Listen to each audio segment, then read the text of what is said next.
Bonjour à tous et bienvenue à la deuxième vidéo sur cette chaîne YouTube.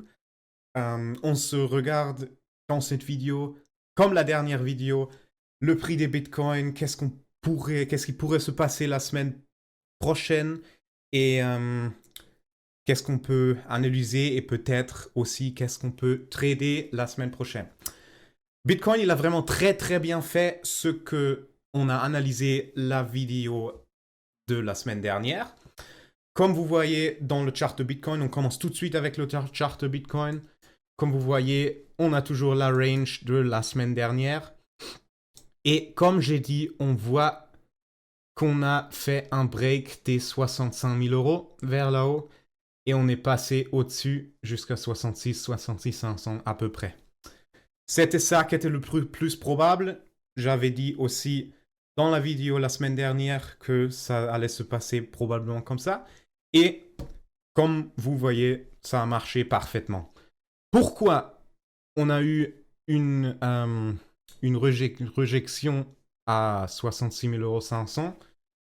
On va regarder ça tout de suite. Aussi, on va se regarder encore les Bitcoin ETF, les flows qu'on a fait, les liquidation heatmaps, et aussi je voulais vous montrer encore un chart qui montre la recherche des Bitcoins sur Google. Parce que là, on voit aussi s'il y a les gens qui sont intéressés sur le thème de Bitcoin ou de crypto en ce moment ou pas. Et oui, on commence par le chart de 1 heure. Comme vous voyez, ça on l'a déjà tout dit. On est sorti des 65 000. On est parti jusqu'à 66 500 et maintenant on est retombé jusqu'à 65 600 à peu près. Là, qu'est-ce qui peut se passer la semaine prochaine? Moi, ce que je regarde, c'est une petite correction vers en bas. Parce que ça serait vraiment très bien si on se regarde le chart de 4 heures. Attendez, est-ce que c'est là-haut? Non, c'est pas là-haut. C'est là. On se regarde le chart de 4 heures. Parce que là, comme vous voyez ici, on a la range, on avait le breakout. Ça a très bien marché. Moi, personnellement, j'ai aussi tradé ça. Moi, j'ai fait un long de la range là en bas, vers 62. Je crois mon entry, c'est à peu près les 63 000. Si vous voulez savoir comment je fais mes trades et comment je regarde, je peux vous faire une vidéo sur ça aussi. Mais pour cette vidéo, ça a duré beaucoup trop longtemps que j'explique ça aussi. Mais qu'est-ce qui pourrait se passer cette semaine-là? Moi, j'attends un truc à peu près comme ça. Là, le week-end, là, moi, je crois aujourd'hui, il va pas se passer encore grand-chose. Mais peut-être on va voir un truc comme ça. Ça serait la version très bullish. On va descendre, redescendre jusqu'à la zone qui était résistance avant. On va prendre cette zone comme support et on va passer encore plus haut, vers les 67, 68 et après 70 000 all-time high comme ça. Version un peu plus différent, c'est un truc que on va faire un truc comme ça et on redescend encore un peu plus. Parce que je veux vous dire aussi, c'est que le lundi, c'est souvent le jour où on voit des fake moves, on les dit. Des fake moves, c'est quand on a un move dans l'autre direction et ça fait de la panique dans le marché. Et tous les gens qui disent oh, il se passe quoi maintenant? On fait quoi? Pourquoi on redescend? Et ça fait du panique. Et c'est un move fake qui liquide beaucoup de positions. Et après, il y a le vrai move qui commence vers le haut. Et ça peut se passer à peu près comme ça. On descend jusqu'à 64 000. Les 64 000 n'y tiennent pas. Et on retombe encore un peu plus. Ça va pas se passer comme ça, mais peut-être comme ça. Après, on a un retest et on descend encore plus vers là. Si on a du support vers les 62 000, on pourrait faire un truc comme ça. Mais si les 62 000, vraiment, il faut qu'ils tiennent. Parce que si les 62 000, ils tiennent pas, on descend encore plus. Et là, on descend vraiment, comme vous voyez ici, on a aussi le trou dans le profil de volume. Et là, on descend jusqu'à, moi, je dirais, au moins 60 000. Même peut-être 59, un truc comme ça. Mais ça, c'est vraiment le worst case pour Bitcoin.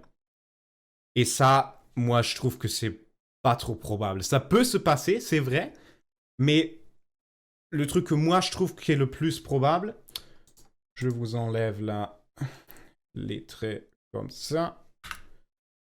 Ce que moi, je vois plus probable, c'est la version où on fait un retest et on repart, ou on refait un fake move jusqu'à 62 000 et après on repart. Ça, c'est le truc où moi je regarde. Et là en bas, si on revoit les 62 500, là on peut regarder si on voit quelque chose où on peut faire un trade et on peut prendre ce mouvement jusqu'à 67 000 à peu près, 68 à peu près comme ça. Ok. Le mouvement avec le fake move, ce que je dis, je voulais vous montrer encore un exemple, parce qu'il y avait ça il y a 2 semaines, le lundi, ça c'est vraiment un exemple parfait d'un fake move. Je l'ai marqué ici. Si on se regarde ça, on a ouvert le marché, ça c'était le week-end, on avait une petite range ici. Non, on peut pas dire une range, mais on avait support, résistance, parfait. On a ouvert le marché à 15h30. Et tout de suite, on est tombé. Et ça c'est vraiment un fake move et on le voit très très bien. On est tombé de 60 000 euros jusqu'à 57. Et ça, c'était tout le lundi. Et si vous regardez, ça c'était lundi. Et là, on est mardi. Mardi, tout de suite, on reprend tout ce mouvement. On le reprend et on part plus haut. Et ça, c'est un truc qui se passe très souvent pour liquider des autres personnes qui ont des positions longues et après partir encore au-dessus. On peut regarder vite fait le chart de daily. Oh non, je crois même pas que c'est si nécessaire. On regarde tout de suite la heatmap parce que là, sur la heatmap, on voit aussi très très bien pourquoi on a eu un move vers en bas à part des 66 500. Parce que comme vous voyez ici, ça c'était les 66 400, 66 500, on avait un bloc énorme de positions. C'est ici 210 millions, ici 160, et vous voyez ça. Moi, je dirais que là, on avait vraiment 500 millions, 700 millions de positions qui étaient ouvertes. Et là, c'est pour ça que le marché est tombé depuis là. Et ça, si on se regarde par exemple sur les 12 heures, parce que là, on se trouve vraiment parfaitement au milieu, on a du volume au-dessus, mais aussi en bas. Comme vous voyez ici, vers les 66 500, 66 300, on a quelques millions, et les 65 000, on a aussi quelques millions. Et là, on fait encore un time frame un peu plus grand. On regarde les derniers 3 mois. Et là, c'est toujours le truc que moi, je regarde pour cette semaine qui va se passer, qui va probablement se passer. Je vais pas vous dire ça va se passer, faites ça, faites ça. C'est vous qui décidez ce que vous faites. Mais pour moi, c'est la même chose que j'ai dit la vidéo dernière. C'est que le dernier gros bloc qu'on a, c'est vers les 67 000 euros. Ça veut dire, si Bitcoin il réussit de passer au-dessus des 67 000 euros, on va voir un move très très vite jusqu'à 70 000 et après peut-être encore plus haut. Parce que comme vous voyez, au-dessus des 67 000, il n'y a vraiment pas grand-chose dans la liquidation heatmap. Et quand il n'y a vraiment pas grand-chose, ça se passe hyper vite. On peut aussi regarder la même chose sur le chart de 4 heures. Parce que vous voyez ici, si on voit le profil de volume,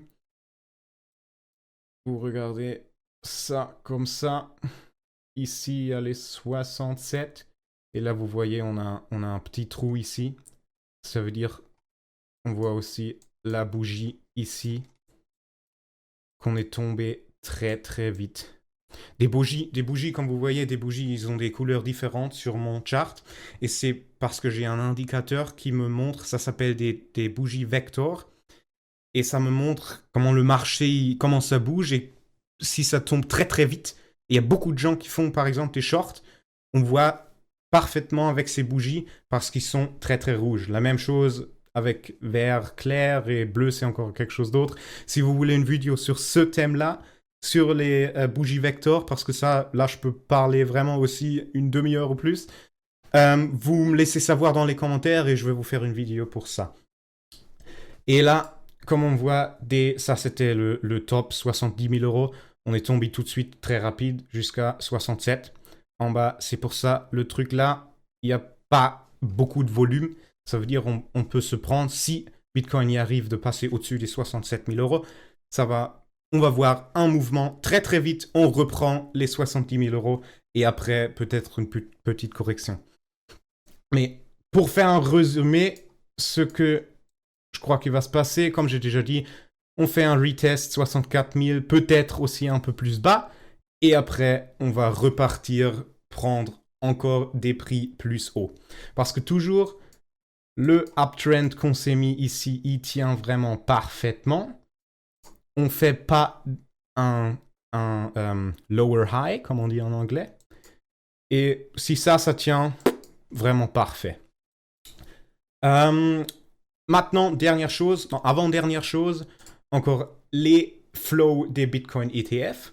Parce que ça, le 25 et le 26, c'était vraiment très très bien. Parce que comme vous voyez, la dernière vidéo, j'ai déjà dit que les flows Bitcoin, c'est toujours bien quand on a des flows positifs parce que c'est les gens qui achètent des Bitcoin spot. Mais là, comme vous voyez quand vous voyez sur votre téléphone ou vous regardez cette vidéo, le 25, on avait 100 millions et le 26, on avait 360 millions de inflow positifs. Et 360 millions, c'est vraiment beaucoup. C'est le jour, je crois, le plus haut de septembre. Et ça, c'est pour ça aussi qu'on a vu le break des 65 000 euros. Parce que le break des 65 000 euros, c'était vraiment important qu'on le fasse.